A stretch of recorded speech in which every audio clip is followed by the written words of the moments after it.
Tervetuloa, mun nimi on Musta-Pekka. Jos et ole vielä sängyssä, älä huoli.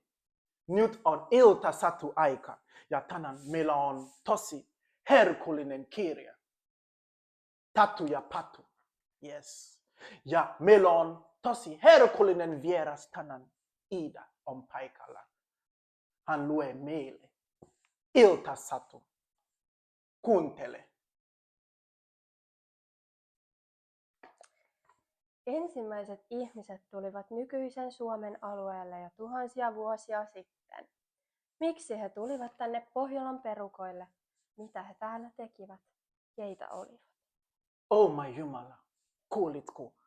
Tämä suomen kieli on tosi herkullinen. Tosi hyvä. Sama kuin mansikkahilu, sama kuin hunaja, sama kuin sokeria. Hän puhuu tosi hyvä. Suomen kieli, Gucci-kieli. Kiitos ja anteeksi. Jatketaan. Olemme nyt pihalla ja leikimme Suomen esihistoriaa, Tatu kertoo. Tässä kirjassa sanotaan, että yli 10 000 vuotta sitten Suomi oli jään alla, siis leikisti tässä. 10 000 vuotta sitten ei ole eilen, ei ole 3 päivää sitten. Se on 10 000 vuotta sitten.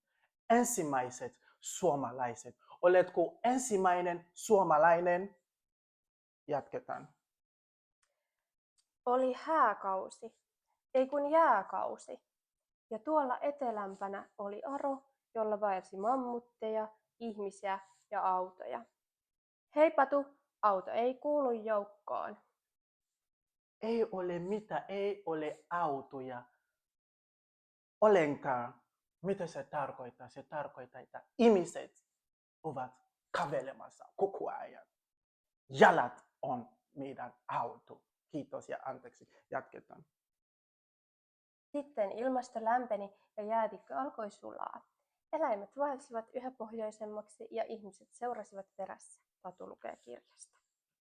Oh my god, suomen kieli puhuu tosi nopeasti sama kuin auto ja juna ja lentokone ja pitkä sanoja. Muista pestä hampaat, koska kota on nukuman aika. Kiitos ja anteeksi. Kuuntele. Niin awkward. Oh my god. How is it going?